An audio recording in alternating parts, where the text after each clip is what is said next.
Day 8, Part 8, Chapter 3.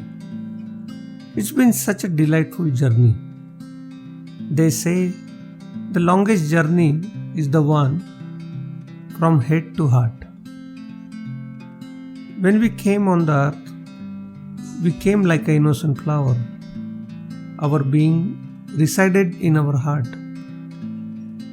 And the journey of heart to mind starts. With many identification of gender, nationalism and religion is given. With no knowledge about our real self, we start acquiring all these identification. And without knowing, we become so identified with it that we forget our real identity. Layer upon layers are cast and we get lost in this identification. We no longer remain a blissful being. We become doctor, we become engineer or any other professions. Words of Ashtavakra cut through thick layers of acquired identification and clears the accumulated dust on the ever-shining mirror of our being, giving back the smile we lost in the journey of heart to mind. It is time that we claim back our glory of being blissful. Your messages and calls keeps me inspired. I am happy to know that words of Ashtavakra are making such profound impact. One day we shall have a live session where we can discuss each and every word, each and every sentence and try to understand its deep meaning and developed art of being happy. Now let's dive again into our own deep being. Please ensure you are not only listening, but at the same time, you are also in touch with the listener. Ashtavakra said, O son, long have you been caught in the noose of body consciousness. Cut this noose with the sword of knowing. I am awareness and be happy. That which is born remains, increases, changes, deteriorates and perishes. You are not that. You are alone, void of action, self-illuminated and innocent. Your bondage is this, that you practice samadhi. This universe is premeditated by you. It is strung on the thread of you. In reality, you are pure consciousness by nature. Do not become small-minded. You are unconcerned, unchanging, void of form, of a cool deposition, fathomless intelligence, uninterrupted. Thus have faith only in consciousness. Know that which has form is false, and know that formless as unchangeable and everlasting. From this teaching of the truth, it is not possible to be born in this world again. Just as a mirror is the same inside and outside, the image is reflected in it. God is the same inside and outside this body. Just as the one all-pervading sky is the same inside and outside of a pot. The eternal everlasting Brahma is the same in all things. The first sutra Ashtavakra says, O son, long you have been caught in the noose of body consciousness. Cut this noose with the sword of knowing. I am awareness and be happy. In Ashtavakra's vision, and this is the purest vision, the ultimate vision, bondage is only belief, bondage is not real. There is an episode in Ramakrishna's life. For his whole life he had been worshipping Mother Kali. But at the very end he began to feel it is duality. The experience of oneness has still not happened. It is lovely, delightful, but two still remains two. Someone loves a woman, someone loves money, someone politics. He loved Ma Kali. but love still was divided in two. Still the ultimate non-duality hadn't happened, and he was in anguish. He began looking out for non-dualist, a Vedantist, for some person to come who could show him the path. A Paramahansa named Totapuri was passing. Ramakrishna invited him to stop with him and ask, "Help me to have darshan of the one." Totapuri said, "What is difficult in that? You believe there are two, so there are two. Drop the belief." Ramakrishna said, "But dropping this belief is very difficult. I have lived it with my whole life. When I close my eyes, the image of Kali is standing there. I drown in that nectar. I forget that I am to become one. As soon as I close my eyes, there are two. When I try to meditate, it becomes dual. Help me out of this." So Totapuri said, "Try this. When the image of Kali is before you, you pick up the sword and cut her in two." Ramakrishna said, "Where will I get the sword?" What Totapuri said is the same as what is said in Ashtavakra Sutra. Totapuri said, "From where did you bring this Kali image? Bring a sword from the same place. She too is imaginary. She too is an embellishment of your imagination.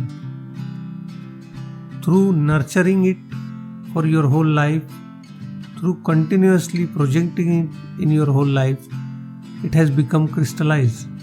It is just an imagination." Not everyone sees Kali when they close their eyes.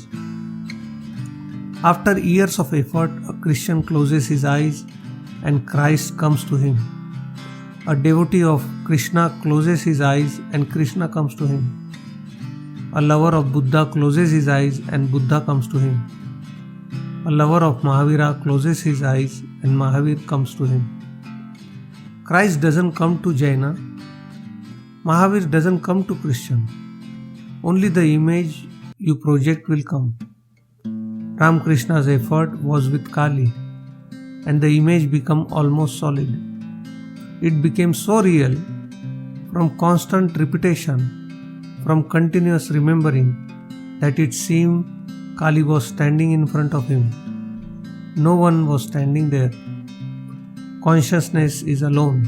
There is no second here, no other. "Just close your eyes," Totapuri said. "Raise the sword and strike." Ramakrishna closed his eyes, but as soon as he closed them, his courage vanished. Raising his sword to strike Kali, the devotee has to raise his sword and strike God. It was too hard. To renounce the world is very easy. What is worth holding on to in the world? But when you have established an image deep in the mind, when you have created poetry in the mind, when the mind's dream has become manifest, then it is very difficult to renounce it. The world is like a nightmare. A dream of devotion, a dream of feeling is not a nightmare. It is very sweet dream. How to drop it? How to break it? Tears would start flowing from his eyes and he become ecstatic. His body would begin shaking, but he didn't raise his sword. He would completely forgot about it. Finally, Totapuri said, "I have wasted many days here. It is no good. Either you do it or I am going to leave. Don't waste my time. Enough of this nonsense now."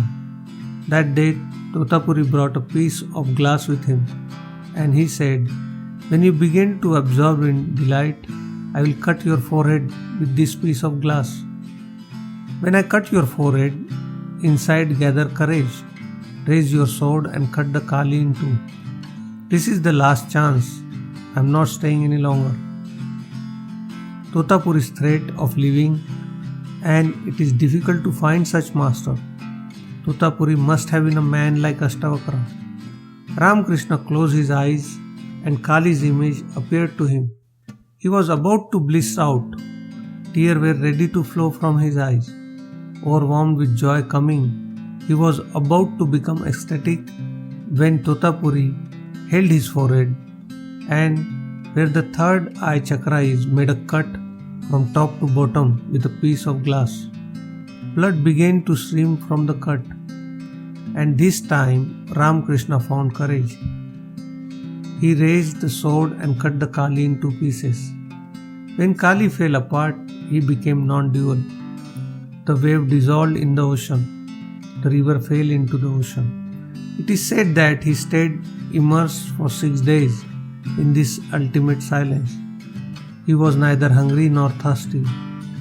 There was no consciousness of outside, no awareness. All was forgotten. And when he opened his eyes 6 days later, the first thing he said was, "The last barrier has fallen." The first sutra says, "O son, long have you been caught in the noose of body consciousness. You have started believing this noose is your being.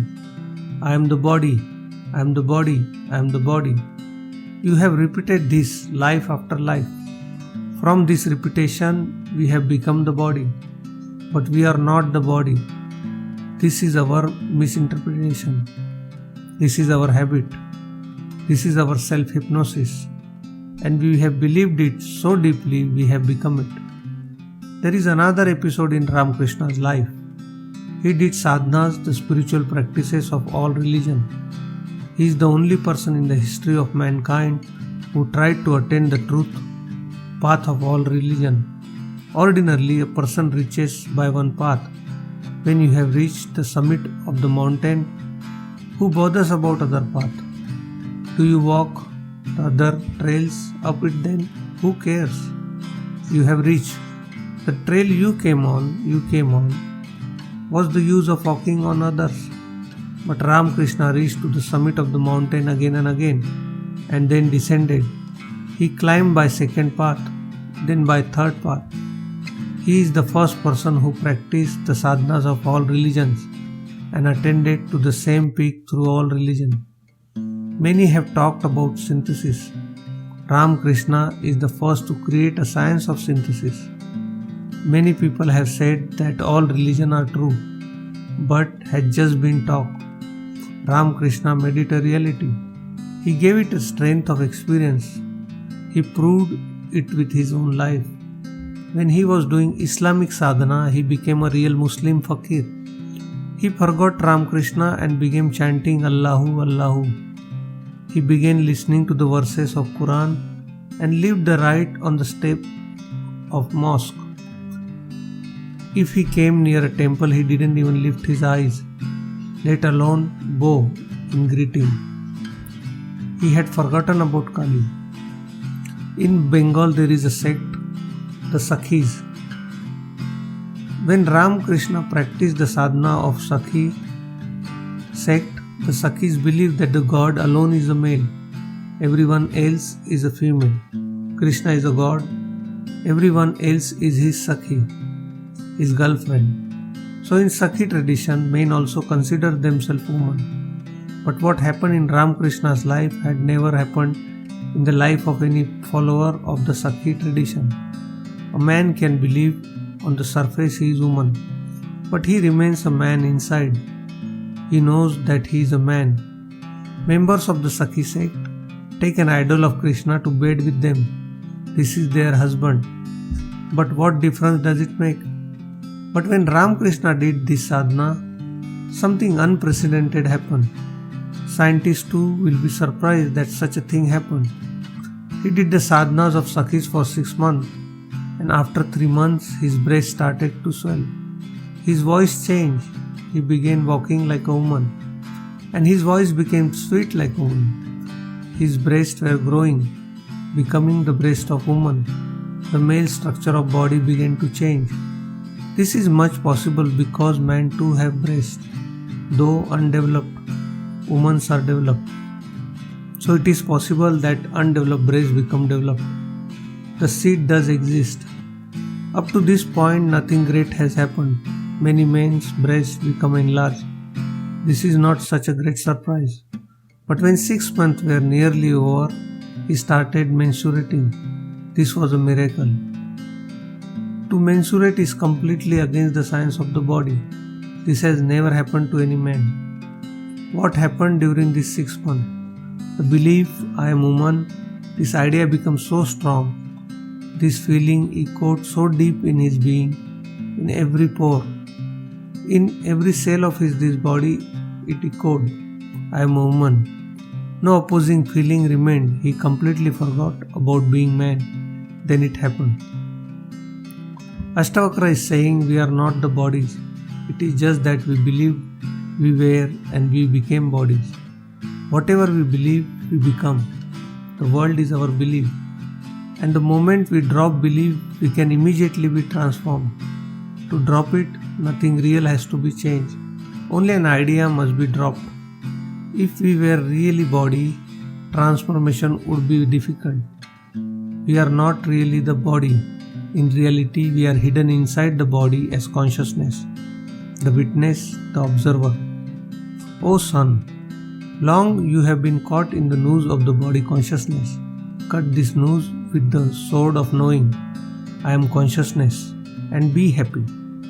Raise the sword of awareness. I am consciousness. Raise this sword of understanding. Chop away the idea, I am the body, and you are happy. All the suffering is of the body. Birth, illness, old age, death, all are of the body.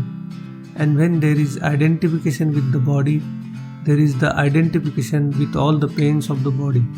When the body is worn out, then we think, I have become worn out. When the body becomes ill, we think, I have become ill. When the body approaches death, we are frightened that we are dying. Belief, only belief. I have heard that one night Mullah Nasruddin and his wife were lying in a bed. They had no children, and the wife was very eager to have a child. As they were about to fall asleep, the wife said, listen, if we have a child, where will we put him to sleep? Because there is only one bed. So Mullah said, slide a little towards the side, saying, we'll put him right between us. And the wife said, and then if we have second, Mullah slide over a little more, saying we can put him here also. Miserly fellow. The wife said, and if the third comes, Mullah slide over more and was just going to say, put him right here, when he fell off the bed with a crash. His leg was broken. The neighbors gathered, hearing all the noise. He was crying loudly, and they said, what happened? He said, the child who does not yet exist broke my leg. And when a non-existent child can cause so much trouble, what to say of a real one? Excuse me, but I don't want any children. This experience is enough. Sometimes, no, not sometimes. Usually, we live like this, believing. We follow our belief, and when we follow our belief, real consequences comes, even if the belief is false. No child was there, but a real leg was broken. The effect of false can be real. If the false is believed deeply enough, its consequence will actually begin to happen. Psychologists say many of the various experiences of our world are more belief than reality. A psychologist was doing an experiment at Harvard University. In one, he sealed up a bottle, carefully packed it, and brought it to his classroom. 50 students were there. He put the bottle on the table and told the student, there is ammonia gas in the bottle. I want you to do an experiment to find out how much time it takes for a smell of this gas to spread when I take the lid off. So when the smell reaches you, raise your hand. As soon as you detect it, raise your hand. I want to find out how many seconds it takes to reach to the last row. Student sat attentively. He opened the bottle. As soon as he opened, it quickly covered his nose with handkerchief. Ammonia gas. He stood aside. Before 2 seconds has passed, someone in the first row raised his hand. Then the second and then the third. Then a hand come up in the second last row. Then the third row. In the 15th second, the ammonia gas reached to the whole class. And there wasn't any ammonia in the bottle. The bottle was empty. An idea. So consequence happened. They believed it happened. When he said there wasn't any ammonia gas, the student said, whether there was or not, we smelled it. The smell was projected. It was if the smell came from within. There was nothing outside. They thought, so it came. I have heard a man was sick in hospital and a nurse brought a juice for him, orange juice. Just before she brought the juice, another nurse had given him a bottle to put his urine sample in for testing. He enjoyed practical joke. So he poured the orange juice into the bottle and put it aside. When the nurse came to take the bottle, she was startled that it had such a strange color. The man said, "You are surprised too. Its color is rather strange. Okay, let me recycle it through the body one more time. That will fix the color." And he lifted the bottle to his mouth and drank the content. They say the nurse passed out and fell over. She thought that the man was drinking urine, and he had said, "I will pass it through my body one more time to fix the color. It will put it right." What kind of man is this? But it was only orange juice. She had known it was orange juice, she wouldn't not have passed out. But her becoming unconscious was real, though it came from belief. In life, you can find thousands of such incidents around you where belief has done something, where belief has actually become actualized. I am the body. We have believed this for many lives, and believing it, we have become the body. Believing it, we have become small. Believing it, we have become limited. Ashtavakra's fundamental premise is that this is a self-hypnosis, auto-hypnosis. You have not become the body. You cannot become the body. There is no way to do it. How can you become what you are not? What you are right now. You only have to cut away false belief. Cut the noose with the sword of knowing. I am awareness, and be happy. Right now, awaken in joy, because all our miseries are parasites of the belief that we are the body. Buddha also dies, but does not suffer. Ramakrishna also dies, but does not suffer at death. Raman dies, but does not suffer at death. When Raman died, he had a cancer. The doctors were surprised. It was a very difficult illness, and it caused so much suffering. But Raman remained same as ever, as if the illness made no difference. It made no change at all. The doctors were disturbed. It was not possible. How could it happen?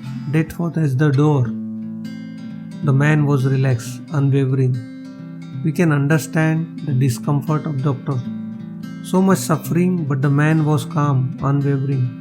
We can understand their discomfort, their reasoning, because the body appears to be all to us. One who knows that I am not the body. Death is coming, but it is the death of the body. And the pain is coming, that too comes to the body. A new consciousness has manifested that stands back and watches. And this distance between the body and the consciousness is as the distance between earth and sky. There is no greater distance than this. In your inner world, the most distant thing in existence are meeting. You are the horizon where earth and sky meet. That which is born remains, increases, changes, deteriorates and perishes. You are not that which observe all this. You have seen childhood, and you have also saw childhood depart. If you were childhood, then who could remember now that there was a childhood? You would have disappeared with childhood. You have seen youth. You saw it come. You saw it go. If you were youth, then who remembers now? You would have gone with youth. You watched youth came. You watched it go. Obviously, you are other than youth. It is such a simple thing, such a clear thing. You have seen suffering, seen pain arises, seen the clouds of pain gathering around you, and you have seen suffering depart. You have seen unhappiness, you have seen happiness. A thorn has pierced in your skin, you observe pain. The thorn is removed and now there is no pain. You saw it. You are the seer. You stand beyond, you cannot be touched. No event can touch you. You are a lotus floating on the water. You are alone, void of action, self-illuminated and innocent. Your bondage is this, that you practice samadhi. This is an amazing, revolutionary statement. It is impossible to find such revolutionary statement in any scripture of the world. When you understand it completely, a deep gratitude arises. Patanjali has said, yoga is stopping of chitta vritti, projection of mind. In yoga, it is an accepted idea that until the mind stops projecting, a person cannot know himself. When all mental projection become quiet, a person can know himself. Ashtavakra is speaking against Patanjali's sutra. Ashtavakra is saying, you are alone, void of action, self-illuminated and innocent. Your bondage is this, that you practice samadhi. Samadhi cannot be practiced. Samadhi cannot be prepared for, because samadhi is your nature. Mental projections are lower state. Trying to stop them is like entering dark house and trying to fight with darkness. Understand this. Bring your swords, spears and staffs and start fighting with darkness. Call soldiers strong men and start pushing darkness out. Will you ever be victorious? As a definition, it is accurate. The absence of darkness is light. But understand this definition. It is true that the absence of darkness is light. It is true that quieting of mental projection is yoga. But don't take it in other way. The absence of darkness is light. But don't start trying to get rid of darkness. The actual situation is just reverse. The presence of light is the absence of darkness. Light a lamp, darkness disappears by itself. Darkness does not exist. Darkness is only an absence. Patanjali says to calm the projection of the mind and you will know your being. Ashtavakra says, know your being and the projection of the mind will become quiet. Without knowing your being, projection cannot be still. Mental projection arises because the being is not known.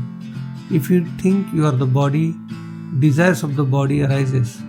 If you think you are the mind, desires of the mind arises. The desires of whatever you identified with will shadow you, will reflect in you.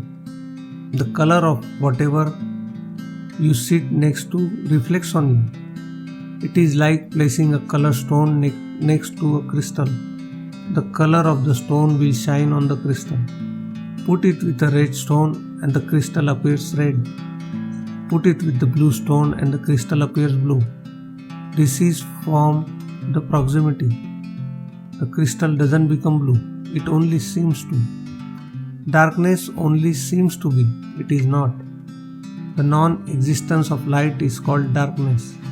Darkness has no reality of its own, no existence of its own. Don't start fighting with the darkness. Yoga and Ashtavakra's visions are opposite. Hence, I say if you wanted to understand Ashtavakra, you should try to understand Krishnamurti. Krishnamurti is a modern edition of Ashtavakra. What Krishnamurti says in modern Adam in today's language, it is the essence of Ashtavakra's message. The follower of Krishnamurti thinks he is saying something new. There is nothing new to be said. Whatever can be said has already been said. whatever facet life can have, all have been explored somewhere. Man has been seeking from the time immemorial. There is nothing new to be said under the sun. Only the language changes, the packaging changes, the clothes change. New ideas change according to the time. But what Krishnamurti is saying exactly this. Ashtavakra is very ancient. Krishnamurti's language is very modern. But those who can understand a little will see that they are saying the same thing. Krishnamurti says that yoga is not needed, meditation is not needed, mantras and aesthetics are not needed. All these are practices.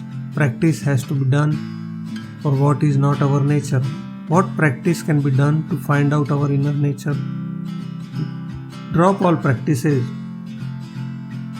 Look into yourself and your nature will become manifest.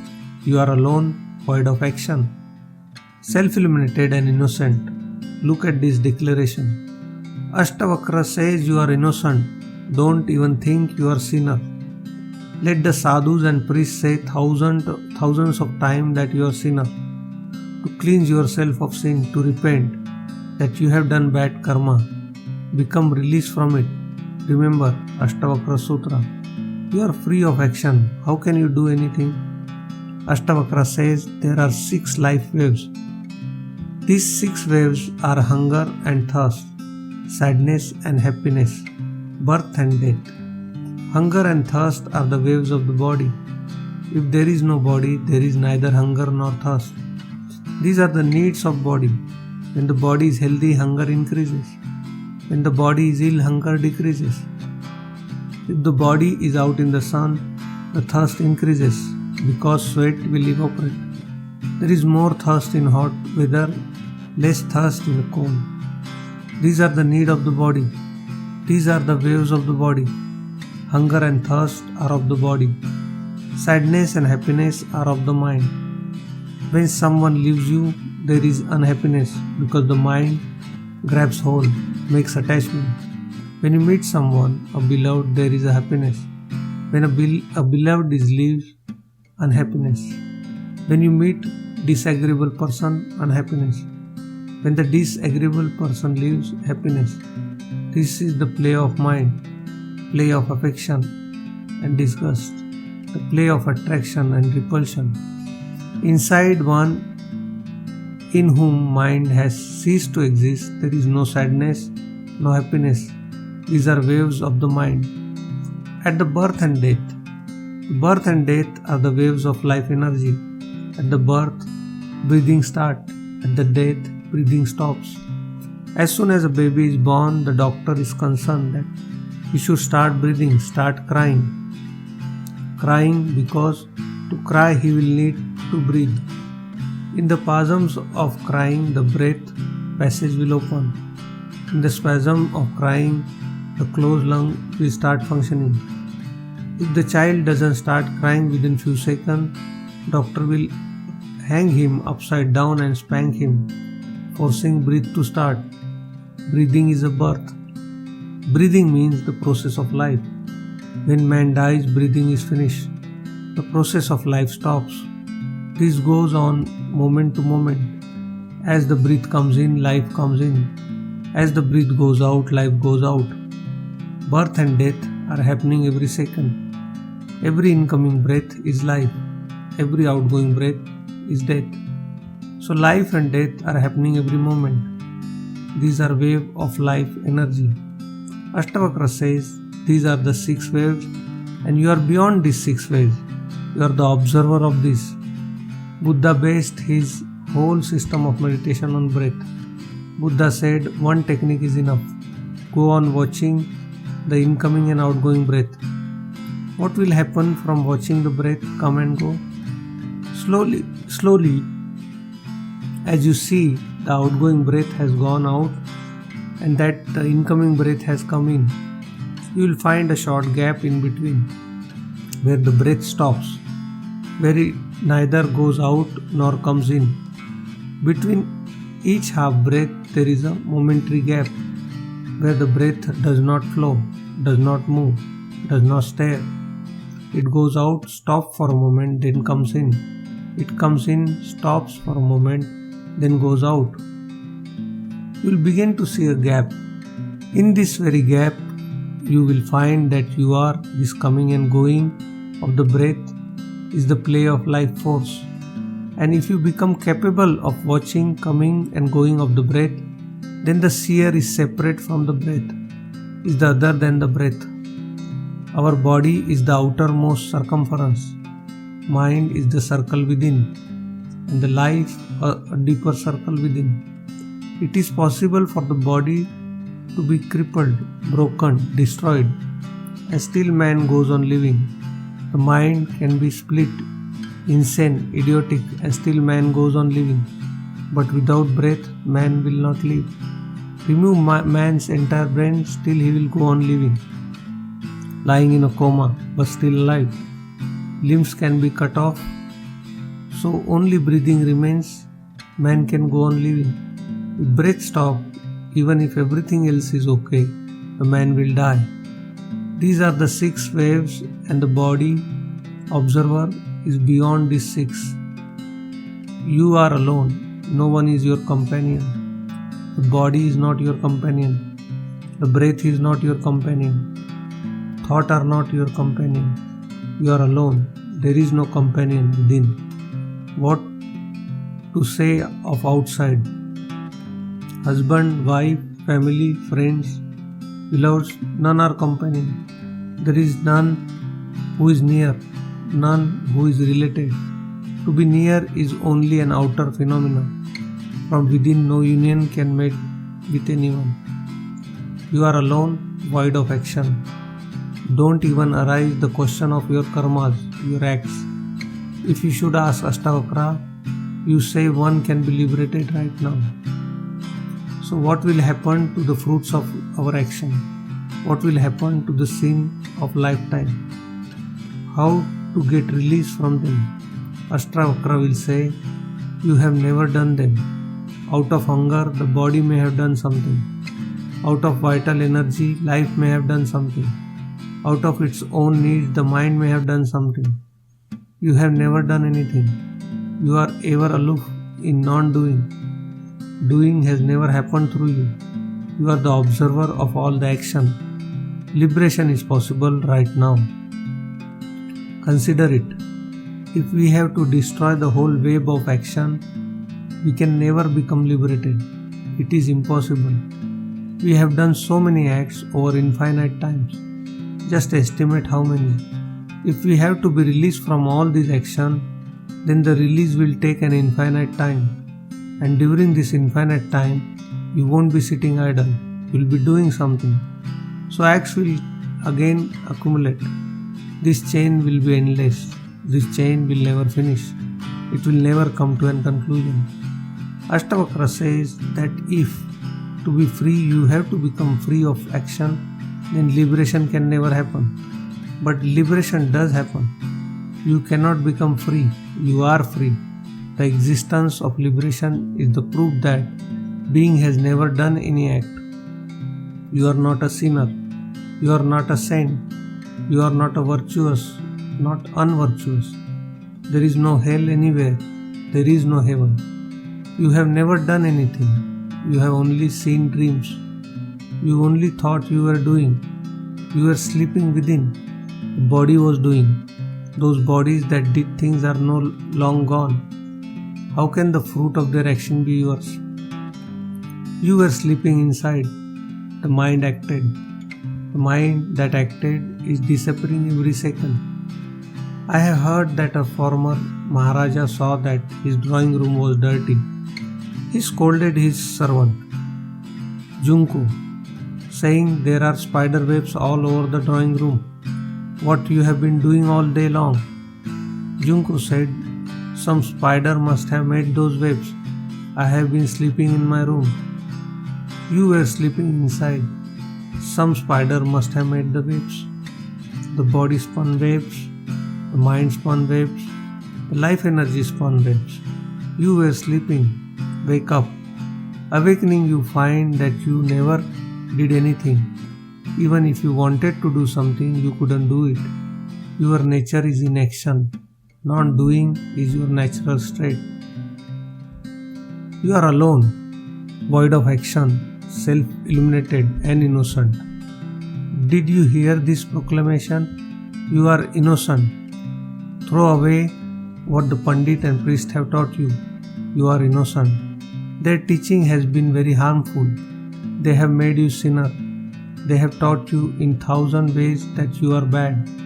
They have filled you with the humiliation and guilt. You are innocent. You have committed no wrong. Your bondage is this, that you practice samadhi. Look at this revolutionary statement. Your bondage is this, that you practice samadhi. You are making efforts for samadhi to come to fruit, for meditation to flower, for liberation to happen. Practice, rites, rituals. Your bondage is this, that you practice samadhi. This is your bondage. Raise the sword of awareness and sever it. Thanks for listening these wonderful words which came out of silence. Very rare words which cut through all unconsciousness and brings out hidden sun of our being. Its mesmerizing effect of it making darkness disappear. God bless you all and stay safe and stay blissful. I will see you again next week with another part of Ashtavakra. Thank you.